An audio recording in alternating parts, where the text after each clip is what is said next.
Welcome to the ADHD Mums podcast, a safe place for everyday Australian mums to discuss their struggles with ADHD, motherhood and life. Hello and welcome to the next episode of ADHD Mums. Today we have a HR consultant, Nikki Johnson, here with me. How are you, Nikki? I'm good, thanks, Jane. How are you? Good. Nikki has very generously given her time to talk about a really tricky topic, which is ADHD in the workplace. Small background on Nikki. She is a HR consultant who supports small business owners and business leaders in Australia in all areas of HR. Her passion is people and working to make sure that the business and the leaders are equipped to support their employees to be the best version of themselves.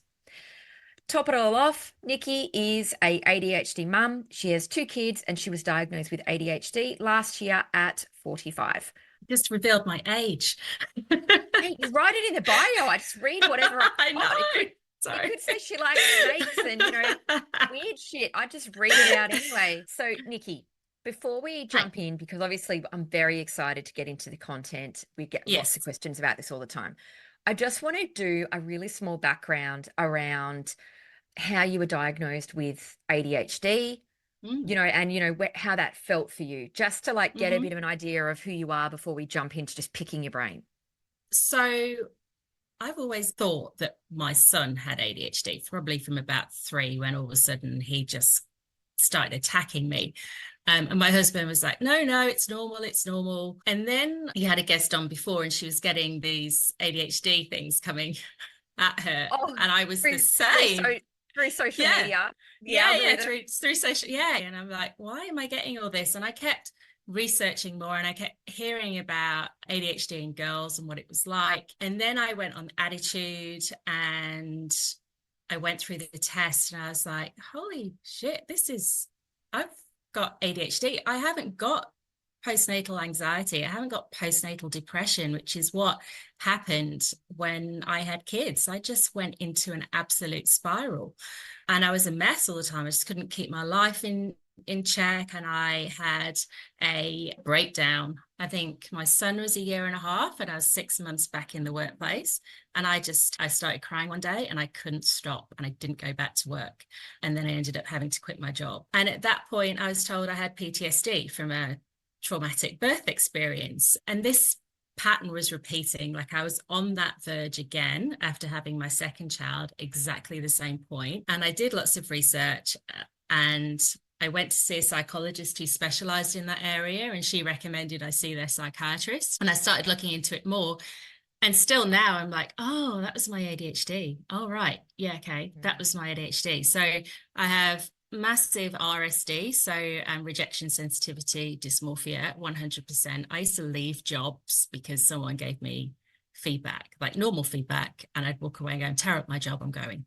And I'd leave. So my career has been up and down, impulsive behavior, shopping, debts, the whole lot. At school, my mum, when I had to go through the questionnaire with my parents, my mum was like, no, you were the easy child. And I said, okay, so what about homework? Oh, you didn't do it. What about projects? Oh, you start them. She was like, do you remember your year 10 project? You started this amazing, elaborate design on a dress. And one night at 10 o'clock, you went, oh, that'll do. I'm bored. I'm done. And it had to be in the next day. So my mum sat up till 2 o'clock in the morning finishing it. So it was all those kind of patterns and stimming and things that she thought was normal. My dad 100% has ADHD. My brother's autistic. We are from a neurodivergent family. So they just saw that as, oh, this is normal to dress my 16-year-old and get her out the door to go to school. It's so jarring when you know that you're not normal because it's like your whole family. If you're from a neurodivergent family and then a therapist starts picking at one of your children and saying what's normal, what's not, you're like, no, that's normal. And they're like, no, it isn't. And then you're thinking, oh my God, my whole life and childhood, there's no one normal that I know. And then you don't even realize it's so hilarious. So see, one of my friends has ADHD and I was at her house and I needed a Panadol and she just passed me a tablet and it actually turned out to be a Dex, which... Oh, and they do look similar. Yeah. And I was like, oh, everything's gone quiet. Like I just feel focused. Like it was such a different, it just made me realize that, okay, all these anti-anxiety tablets that actually made me feel worse or hyperactive. Like I remember taking Zoloft and being sat in the car and going, I need to get out of the car. I can't sit here any longer. I don't run, but I want to just run. Whereas that, the anxiety went away. Like it just went, my thoughts in my head and the overwhelm of just doing life went. So that spurred me on then to go, okay. Of course it would. And then you know what? Why don't people listen to this podcast that don't believe that ADHD is neurological? Okay, cool. So if it's not neurological, why would somebody have a reaction like that that's very consistent to a lot of other people, myself included, and then they have to go get a diagnosis, right? Because they actually know and they can't then be gaslit or told because they've had this reaction to the drug. I mean, I was really lucky. The psychiatrist I went to see was late diagnosed ADHD as well. Wow. She was beautiful. The night before I had my appointment, I found all the paperwork that I was supposed to do, completed it, didn't do it right because I was tired. I'm like, I don't know what it means. Hadn't read the questions correctly. Thought, why are they repeating these questions? And then I realized it was asking the childhood one, not like me to repeat what. Oh my God. Don't you love it? Like the ADHD ride on even going to the assessment. Like there's so many people that have come on and been like, I got there really late. I had the wrong office and all this flurry of activity, right? And then I remember actually when the psychiatrist said to me, okay, now I need to call your husband, and had said that they wanted to talk to him. But, you know, a neurotypical person would have organized that. I'd organized that. So I thought I'd been really efficient, but I told him the wrong time. So then the psychiatrist called him and there's all this background noise and I can hear it on speaker. And then my husband's going, I don't know. What do you mean? She told me it was in an hour. I'm at the gym. And he's going, I'm doing a set. And it's like, the psychiatrist is just like, and then he goes, did you organize this? And I said, yeah, but I think he has ADHD too. So like, I don't know what's happening. And then he's just going, okay, well, that's just ticked a few boxes for me, this whole scenario with you and your husband. Yeah, it's so funny, isn't it? So for my husband, he filled out, so we just got the questionnaire that I had to give to my parents and give to my husband. And as I was going through it, my parents were going through theirs. And because they didn't see anything different, I kind of had to coach them and say, okay, let's think about, read this question and let's think about some different scenarios. What was I like? And they were like, oh, right, always. But whereas my husband, he's like, you're not very impatient. You seem okay. And I was like, so all those times when you're getting annoyed with me because I'm trying to get into the sink while you're washing up because I want a drink, what do you think now? And he was like, oh yeah, like you're always jumping into conversations when you shouldn't. You're always. But if like your husband and your family members are also neurodivergent, like a lot of that can be normal for them. They don't realize it's an issue. No, exactly. And that's the challenge, isn't it? She was amazing. I spoke about university. I spoke about as much as I can remember as a child, even interests. Like I used to love dance. I was very good at it. But my mum had to force me to go every day. And when I was there, I'd frustrate everyone because I'm do or die. And I would just stand there and walk through the actions. And then it would come to exam time and I'd smash it. And then it would come to show time and I'd be like, and they'd just go, who is this person on stage or in the exam? It's so frustrating. I look back now and just go, oh, what? And when I did finally get the diagnosis, she started me straight away on 30 milligrams of Vyvanse. We talked about a dental appointment that I had text messages about that I was supposed to have booked like 6 or 7 months ago. And she said, oh, maybe we should start you on the 40 milligrams because she thought it was that bad. I was like, no, I'll start. Because I was nervous. I was like, I'll start it low. We started on the 30 and I took my first Vyvanse on a Sunday and went food shopping.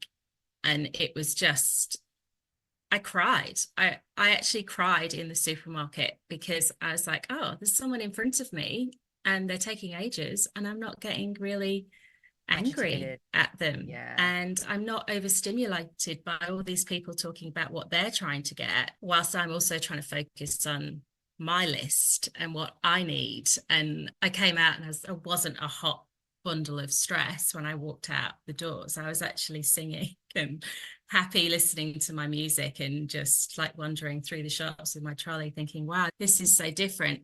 And then for work, I was terrible at procrastinating. I still no good with projects with no end date. Like that's really hard for me, but I can now focus. Like there's a massive difference. I notice you've talked about PMS and how it affects like medication. I do notice just about 10 days before my period, I really struggle again with focus, and it's so frustrating because I'm like, why am I on Instagram when I should be focusing on this piece of work? Yeah.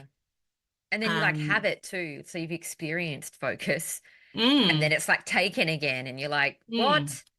yeah, You know that you can operate better. Whereas I think yeah. before it's like, oh, that's normal for me. It's a real journey. I think when you get a late diagnosis, you really go on the change curve. I don't most Mm, you agreed. you'll know about this, Oh yeah, no, but no, you everyone talks about that. massively, yeah, you go down denial. Then I was like, oh, am I really, am I going to get found out that I'm not? Is this really who I am? And then I got into a bit of a rabbit hole, and I'd kept reading all these Instagram things and all these people's negative comments about addiction and the drug. And then I started to like, the anxiety would kick in at nighttime and everything, and my overthinking would happen, and I'd be like, oh no, what am I doing? No, I'm just an addict. Oh yeah, yeah, yeah. Or maybe everyone has this reaction and I'm just now addicted to Yeah, pills because I can't yeah, cope because I'm crap. yeah, I yeah, think we've all yeah, we've all been there. I don't think I've ever spoken to anybody who said that they just took it in their stride, took the meds and didn't really do any self-reflection or massive overhaul yeah. identity-wise worry. Yeah, I think that's part of it. Yeah, it's a big deal. And then I think about, I did go on a journey with, oh, what could I have been if Yeah, the I grief. wouldn't have Yeah. had all this debt that I got into. Maybe I'd have actually got a decent degree rather than messing around, and probably would have had more confidence because I was told I wasn't very clever. Mm. But it wasn't that I wasn't clever, it's just I wasn't focused or listening.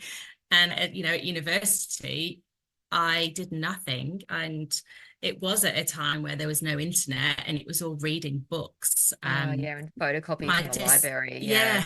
Yeah, yeah. And for my dissertation that you do in the UK, I went backwards and forwards, couldn't decide what I wanted to do my dissertation on. And then 2 days before it's due, I pull all-nighters and write 9,000 words. Oh my God. And I got a degree. And I just think, obviously I'm not stupid. It's just bizarre though, because you think a neurotypical person could never pull that together Mm, 48 hours before due date. Like they no, could not do that. no, But it's also not what you should do. Sorry, let's no, not celebrate it. it's not. It's like I am a person at work that in a crisis just goes, oh yeah, I can do that. And I will spit out probably 4 or 5 hours work in half the time, and I will be pumped and I'm like, give me more, because that's what I thrive on, that adrenaline and that need to just get shit done and under pressure. Yeah, or I go into complete paralysis, but most of the time depending It's on hard to know. it is which way you're going to go, isn't it? I think in a real Well, crisis, I do. Like my kids go to run across the road and when I freeze and I don't, someone else's kid, I'm like, I don't know what it is, but just it's weird they how I talk react. about high levels of emotion decrease intelligence immediately. So if it's your own child, I assume that just pure fear immobilizes you. That's what happens to me. Although I'm bad in any crisis. Like I would Yeah. be, like a small child would be a bit more helpful than I would be. I just panic, Mm, just sheer mm, panic. I think it mm. was one of my kids split their head open the other day. It was my 5-year-old, and then Gigi, my 8-year-old, I had to go to the hospital, right? Now, I knew he was okay. I knew he wasn't going to die or anything, but Mm. I knew they had to stitch his head. And I was just like sweating. I was a wreck. Oh, And then yeah. my daughter had to calm me down and tell me to breathe.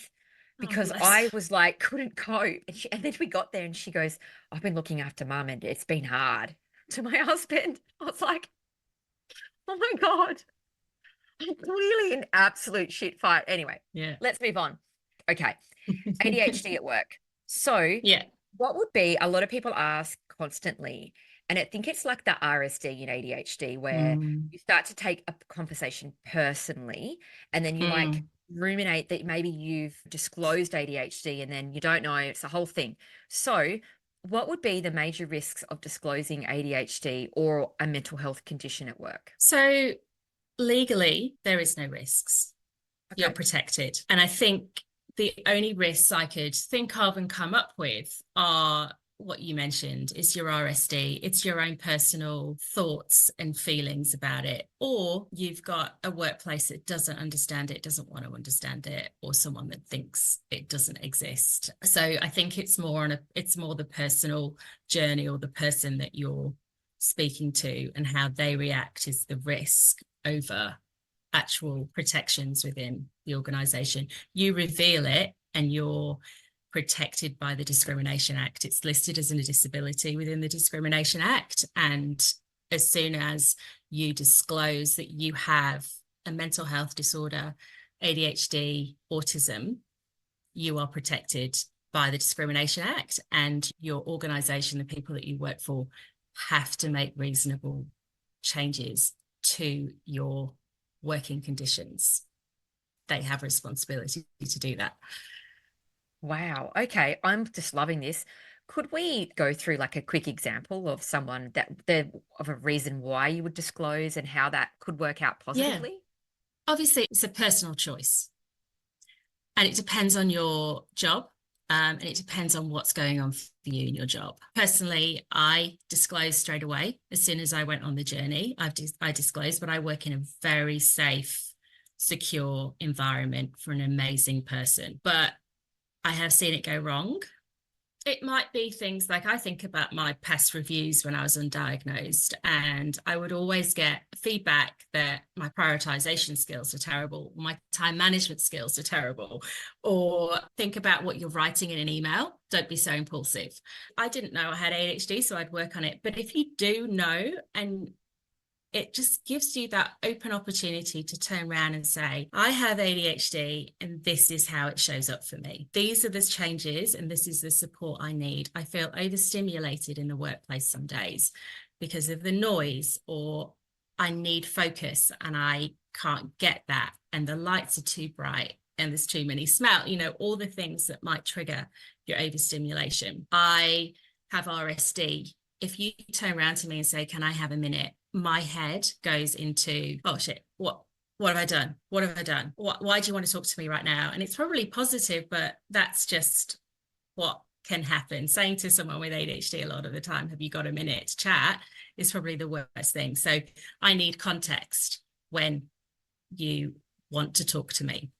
Another way is by explaining, I suppose, if you do have issues with finishing projects, trying to work on different ways that your leader can support your strengths and support your weaknesses. What can work really well as well is working as a team. So if you've got team members who are really great at doing projects and you're the person that comes up with the ideas, be that person that initiates everything, and then someone else can take on that work. So it's just trying to look at what's going on for you and how that business can support you, because that way that you're going to do a great job. There's less likelihood of any kind of underperformance coming up because you're aware of where your weaknesses lie, and then you can get support from your leader. What can happen is you can make excuses for your ADHD, like you're rude to people or generally just aggressive within the workplace.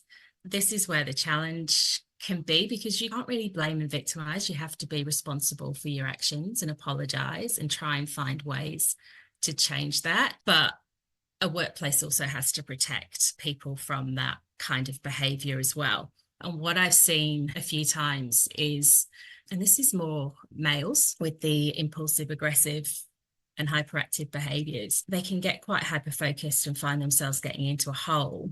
And if they've got a very dominant strong senior leader, it then becomes this fight.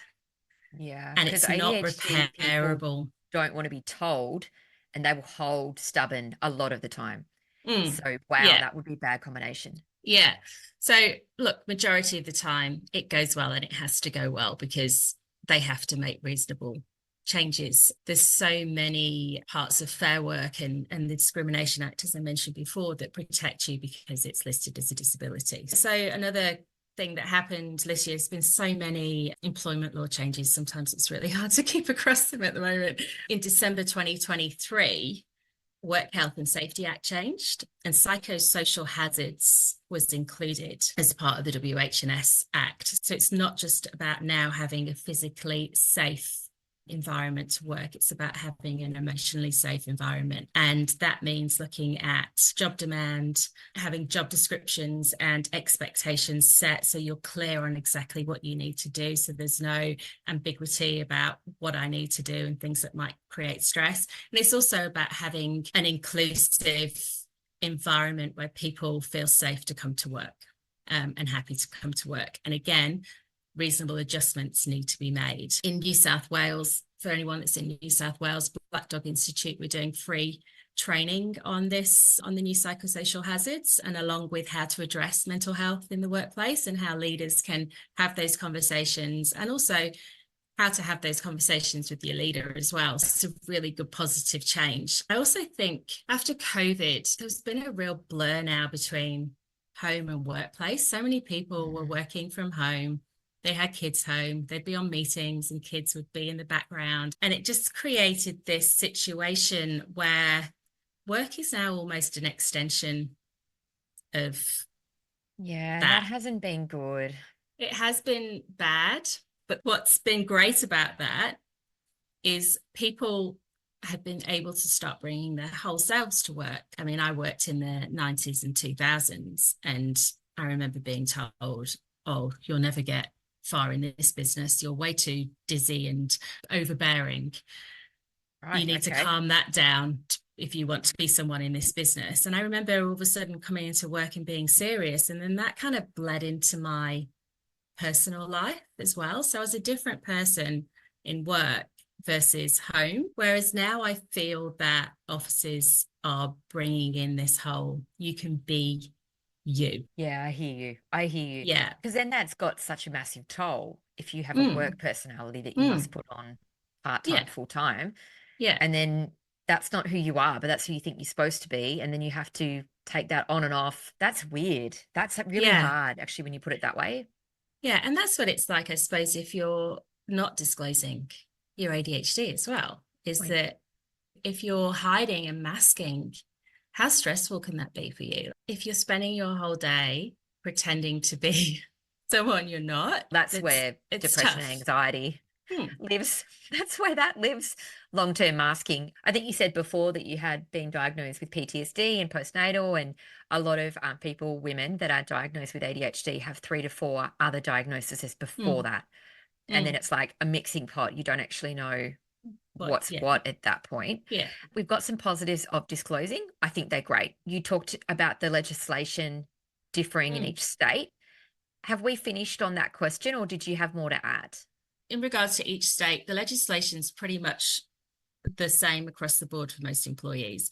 Work health and safety has different legislations within states, but the new ones, the majority of the actual what you have to do is pretty straightforward. There might be some, there might be some extra protections, but nothing less than what's Australia-wide standards. Is probably the best thing to explain. Well, there's been a little bit of speculation within the Facebook group around, if you have ADHD, is it better to be in a large company or a small company? You've got any thoughts on that? No, I don't think it has anything to do with the size of your company. I think it's more to do with the culture, because you can have a large organization that has inclusivity officer who walks around and goes, okay, we need to change all this, and this is what we've got to do, which is great from a company perspective, but not everything that they will come up with or do, like dimming lights or having a quiet space, is going to be suitable for everybody. Everybody's an individual. And I think if you have a great leader who will support you and understand, and a company that's even open to neurodivergence training, there's a number of organizations now that do mental health and neurodivergent training on how to help and support people and your employees with neurodiversity. Also, how to remove bias around that too. So if you have a company that's open to do that, or even a leader that's just open to understand it, to work with you and support you, then that's what matters. It's about working in a safe culture where you know you can be open. I suppose one of the things I thought about the other day is that if you work in an environment that drug tests and you are taking the medication, it is so important that you disclose that. Because if anything, if you were pulled up for a random drug test and you've tested positive for amphetamine, then you're having to backtrack. At least they know prior that that can come up. Yeah. And then it can kind of sound sus, can't it? After a positive, oh, I'm actually got this script. It's like, oh, okay. Yeah, that's a great point. It's just something I thought about the other day. But I mean, working in consultancy, we have loads of stuff that comes up on a regular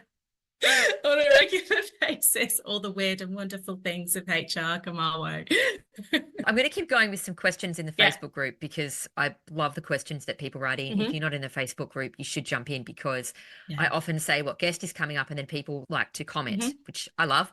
It makes my life easier. Someone said, if your boss is really nice and they really like you, does this help? So I suppose this is interplay around, my boss doesn't like me, my boss likes me. Does it help? Then you've got people that write in and go, well, it shouldn't matter if they like you or not. But does it matter? I think it's more about your relationship. I think I've mentioned this a few times. It's about being safe. If you don't have a great relationship with your leader or your manager or your boss, whatever you want to call them, is it the right company to work at, for a start? Like, is that a great work environment? Is my first question. 2, if you feel worried that they might react, is there someone else in the business that's in a leadership position or HR that you can talk to and trust, and they can help you approach that person to have those conversations? It's hard. If your boss doesn't like you, then you'll be lucky to be in a job for whatever reason. I find if they've taken a disliking to you, then I'd certainly probably start looking for a new role, because that's not a great work environment to be in if you're having That's a great point. It's a great point. If you're not feeling safe in any conversation with a direct boss, then is it the right company? That's a great question just in itself. And then if you have ADHD and you're not working for somebody that you like back, because generally if you don't like somebody, they don't like you, it's a whole thing, then are you motivated? Because for me, I would find that really demotivating. And having ADHD, you want to be motivated. Yeah, exactly. But on that, if you feel like you're being targeted by that person and no one else is, then you need to speak to someone about that as well. This is opening up a whole can of worms. I've been gaslit in a organization by quite a senior leader, and he would complain to mine. We'd have great conversations. It was almost like he saw into my soul. I think he was a bit of a narcissist, and I'm an empath. So I think that was like just a DV relationship waiting to happen. Yeah, exactly. But in a workplace. Yeah, but in a workplace, of course, yeah. And he'd make up conversations that we'd have. It's like he almost knew that I had memory issues, but I would write everything down. And he would turn around and say, no, we had this conversation. And I'm HR, so who do I go and complain to? Of course.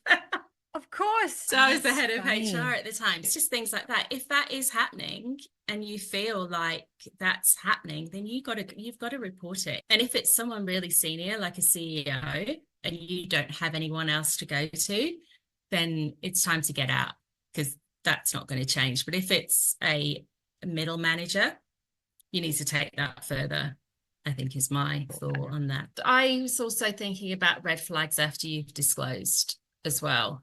So it's things like feeling like you're being treated differently now you've disclosed your mental health in a bad way, like having work taken away from you, having negative comments, and then gaslighting as well is another thing that might come up, where they tell you to your face that you're doing a good job but complain to you about someone else, or make up conversations that have happened. That's gaslighting, and that's a form of bullying. It's looking at those, and if those red flags do start to show after you've disclosed, then you need to start making a diary and a note of things that are going on and happening. And any conversations that happen, you make sure they're in writing as well, and you respond in writing too, so that if anything then happens post that in regards to dismissal or poor performance, or, you know, anything that they start to pull out, then you have a case to be able to turn around and say to Fair Work, I'm being discriminated against. Then you can start that kind of process. It's more the fact that,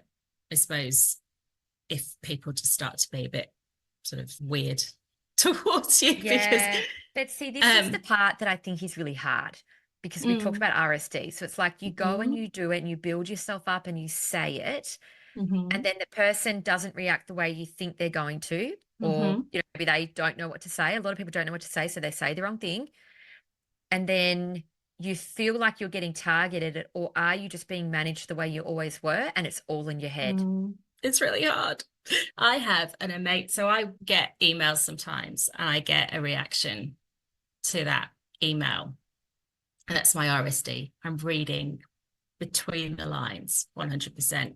I have a great colleague who is really level-headed, and I'll speak to her and I'll tell her what's going on for me, and she will put it in a different slant. And that really helps. So that's, I think it's having your ally that you know that you can really confide in and have conversations that won't go anywhere, and you can be really open and raw, and they can help you through that mental process that you might be, or the reaction that you're having that probably isn't necessary.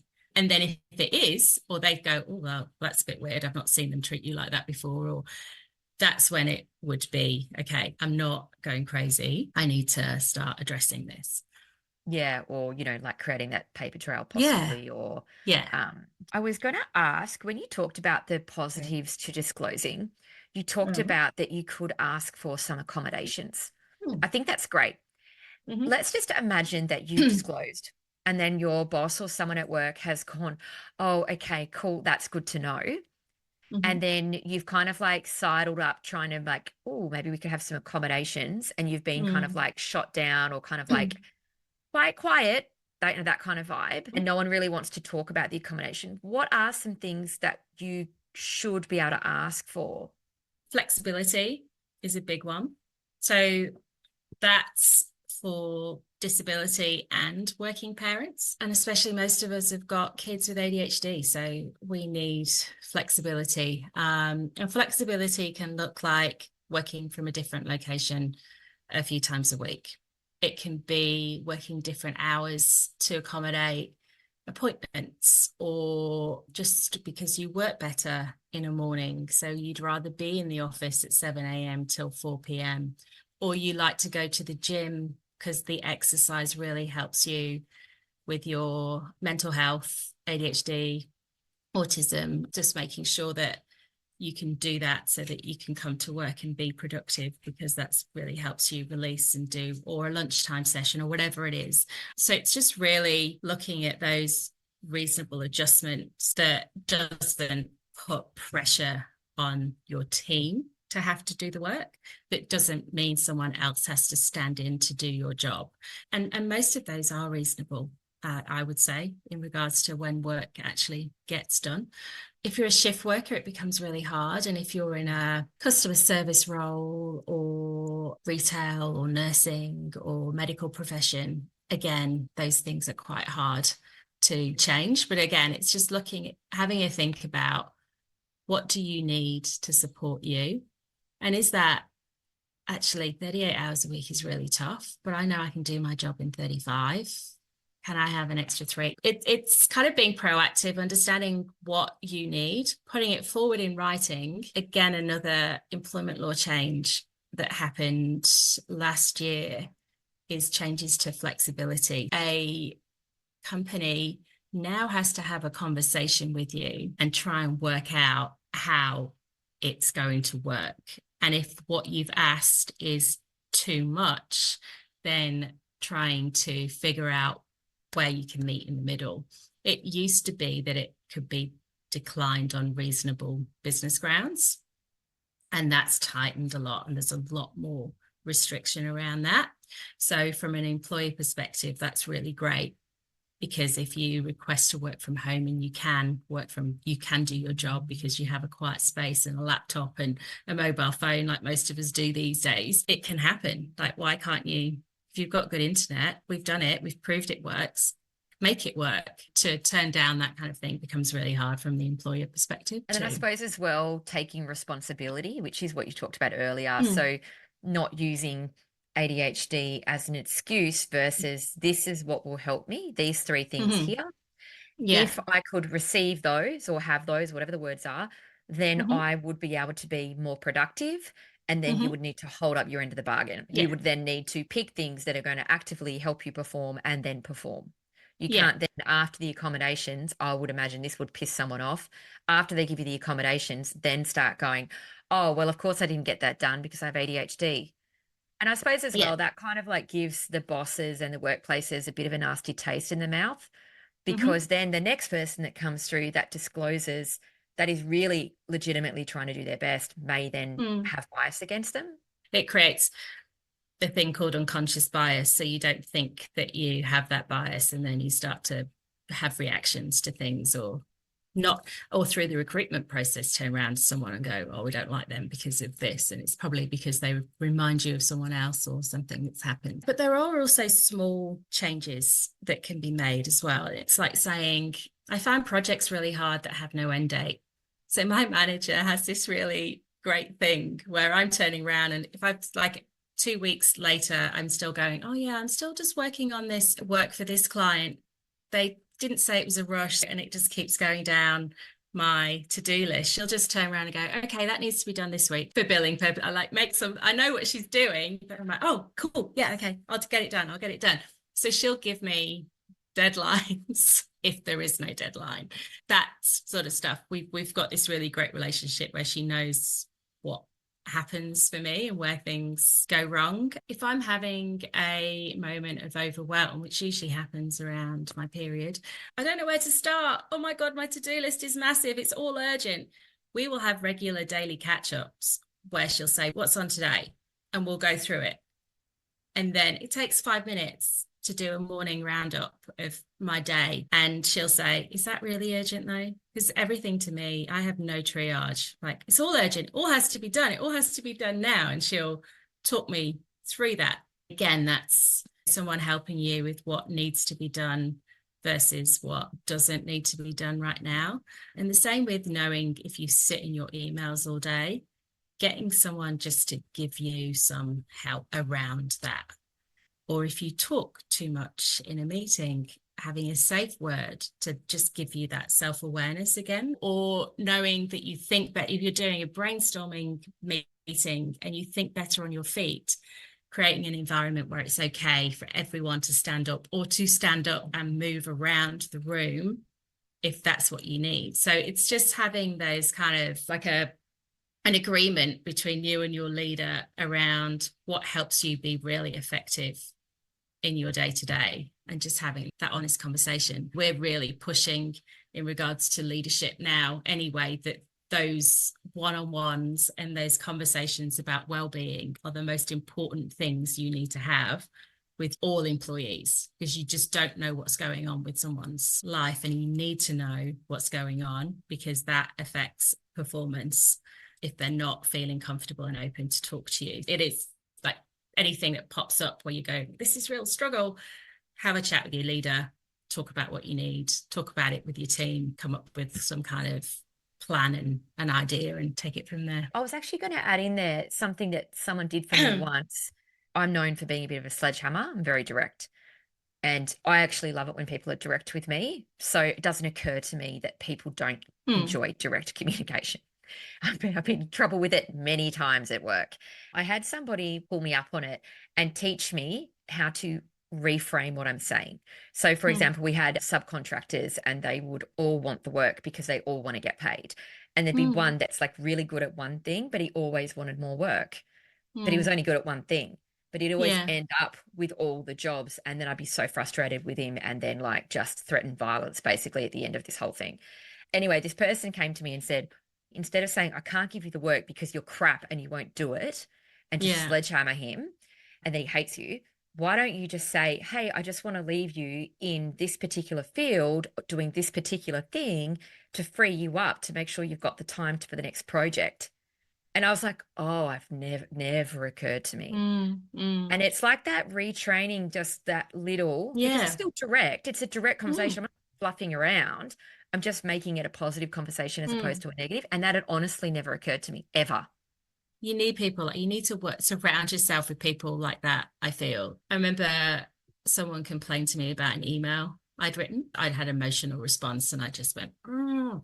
And my manager just turned around and said, whenever you feel like that, send the email to me, send the email to your colleague, do what you need to do to get that emotion out, take a deep breath, go for a walk, come back, and then rewrite it.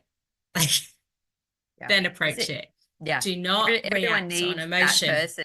If it's a best friend, a partner, someone at work, everyone needs like a sanity point where they're just like, no, man, you're cooked. Like that's ridiculous. Stop doing that. It's like that friend when you like message them about your husband or something, you're like, I'm so angry. And then they're like, you have PMS. That's not that bad. Oh, sorry. Okay. So you just need someone like pull you up. I'm imagining, just a quick one, that you would probably need for these conversations a diagnosis on paper as opposed to a self-diagnosis for a lot of these conversations. Look, for protections, I would say yes, 100%. So if you want changes to be made, like big changes that are flexible, that would be classed as flexibility in the eyes of Fair Work, 100%. For the small changes, for the small tweaks of how to perform better and how you're more effective, I think everybody needs that. Like every person, even neurotypical, everyone has a thing that works for them. Everyone has a weakness. Everyone has the right. I know someone I worked with once, all she wanted to do was to finish half an hour earlier to go to Pilates. She's like, I won't have a lunch break or whatever. I just really love to go to Pilates. And I was just thinking, why is this so fucking hard? Oh gosh, yeah. Why? I remember why? I don't care if she goes. She sits next to me. Yeah. I used to work in recruitment as a recruitment consultant, and it was so you have to be in your desk at 8 o'clock. You have to be at your desk till 6 o'clock. You can't have a lunch. Like my compliance straw was overflowing and I was forced to stay until it had all finished once. It was like punishment. It was like school. That's innate in me. And then I worked for someone and I had to go to a doctor's appointment at 4 o'clock in the afternoon, and I asked permission, and he was like, can you stop asking permission to leave an hour early? I know you work hard. I know you work on the bus on the way home. I know you take calls in your outside of hours. Like you have to stop just because you're going to be here at 8:45 instead of 8:30, you don't need to text me to tell me you're going to be late. Like, okay, all right. So yeah, it's hard when you work in an environment that's really strict and structured, but I think some of us, our work ethic is so ingrained either from our parents or from past experiences that 30 minutes and having to ask permission can be really hard when sometimes you don't actually need to just ask, depending on the culture that you're working in. Oh, I totally agree. Side note. I totally agree. And RSD can turn up as, I don't want to upset someone. I don't want to hurt their feelings. Like I have both sides. I find it really hard to have direct conversations. I will shy away from it and be like, no, I can't have that conversation with you. It's funny, but anyway. Oh, that's so funny. See, my anxiety around it just drives me. So I just like can't wait, impulsively ring someone with no plan and then just sledgehammer them.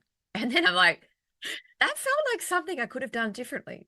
But you know, I'm learning. Reflect on it. Oh yeah, look, I try. And look, I've managed to sort my work out. I don't have large teams and stuff. It would be different if I was, well, I would never be a high level manager. Let's just be honest. I don't have the skills. Anyway, is there a website that is helpful or accurate if someone wants to know more and they want to go down a rabbit warren? Is there any website you would recommend? There's lots. Obviously, in regards to legal, Fair Work is your place to go. Fair Work and Work Health and Safety for the psychosocial information. For anything to do with mental health, Black Dog Institute has some great work resources, and so does Beyond Blue. They have a specific work section within there. LinkedIn, I go in a massive rabbit hole a lot. I follow ADHD Australia, and they do a lot of workplace articles. One that they did recently was around overstimulation in the workplace and how to help yourself through that and what to do. They republish a number of articles from lots of organizations. And then there's a lot of places that now offer mental health and neurodiversity training. So they, again, have a number of really interesting blogs on what to do and how to support yourself. The best ones I found, and the ones that we always talk about a lot with our clients, are Black Dog and Beyond Blue, really, in regards to mental health and having the right conversations with your leader, or if you're a leader, having the right conversations with your employees as well. Yeah, beautiful. There might be some leaders on this podcast that may be wanting to learn more as well. That would be really interesting for them. And one final question, are there any do's and don'ts generally that you think are helpful or unhelpful? Yeah, so I suppose I was having a think about this, and my do's are, and I've said this so many times, ensure you feel safe. That is a massive thing. You are about to open up about something that has so much stigma attached to it still, that you need to feel safe to be able to do that, knowing that there's no judgment or some kind of strange response. And if there is, walk away, tell them you'll come back once they've re-educated themselves. Be ready to educate as well. Everyone has lots of ideas of what it is. It doesn't exist. Oh, we all have ADHD. Don't we all have ADHD? Or no, we don't. Do you spend every single day walking around the house wondering why the heck you're in this room? Because you've forgotten. Like, yes, we all do that sometimes, but not every single hour of every single day. It's exhausting. So no, we don't all have ADHD. But maybe we need to lower expectations in that conversation, because from what you've just said, you've just listed out something awesome and something probably common, is that that person might then go, oh yeah, I forget things. Everyone has that, and minimize. Then if you're the person that's asking for the accommodations, maybe we need to just give the employer a moment to process. I don't think we want to get on the attack if they start minimizing. Yeah, let's just maybe let that fly for that moment. And that's when we talk about having difficult conversations in general. If you see that there's a reaction that either you don't like, it's okay to take a break. It's okay to say, look, this is a lot. I just need 5 minutes, or can we just reconvene? Or can we go for a walk? Because I love walking meetings because you don't have to give eye contact. You think better on your feet. And it also creates that, if you're in an office space in a room, it's really intense looking at someone. It's true. Like, eye contact's not a thing for us. Like, it's true. hard. And your RSD is going over and over. How are they looking? Are they looking angry? Yeah. Good point. Do say, can we go for a walk? Can we go for a coffee? And walk around the block. Like, anything that was an emotional conversation that I've ever had to have with a leader or an employee, or even feedback to an employee who had bipolar, I would take her on walking meetings and we would have really great conversations, and it just feels less intimidating for both sides. So that's a really great way to start. Be open and honest and communicate a lot. So if something's not working for you, or you're finding it hard that day for whatever reason, have that conversation. Don't hold it in. I think once you've done all the disclosing, you need to continue that open and honest two-way conversation, and just tell them where you're at. If you're particularly struggling one day for whatever, because the work that you're doing is so boring and you hate it and you can't get started, be honest and help them help you find a way out of that hole so you can get started. And then my other thing was, be a neurodiversity advocate. So if your company doesn't have, if their inclusivity doesn't cover neurodiversity as we'd like it to, see if you can be that advocate that joins that inclusivity club or whatever, or organize for that to happen, I think, so that you can be the person within your business that helps drive what needs to be driven within the workplace. I think that's an incredible point, because then you're offering something back as well. Let me help you get the best out of the neurodiverse population. And then, as you said earlier, if you're saying there's 1 in 4 that are diagnosed with this and these are the statistics on it, Yeah. then probably there's more than just you. And how can they get the best out of their staff? And then advocating for that, offering adjustments and being a bit of an expert, really. I mean, it's a low bar. If they don't know anything, it'd be easy to be the Yeah. expert. That's a really great point, because even you're turning it to positive rather than I'm taking, which I know that we're not, but I'm just saying from the employer's point of view, like I'm taking, I'm asking. It's like, well, actually I'm helping as well. That's a great point. Yeah, I was at a conference a few months ago and we were talking about inclusivity policies and programs, and they were all talking about women and parents and all this kind of stuff. And someone said, what are you doing for neurodiversity? And they just said, oh, we use a special recruitment agency to recruit autistic employees in programming and IT. And we also have a quiet space for people. And I was like, oh, this is really triggering for me, because that's not just where you find anyone with neurodivergence. Stop.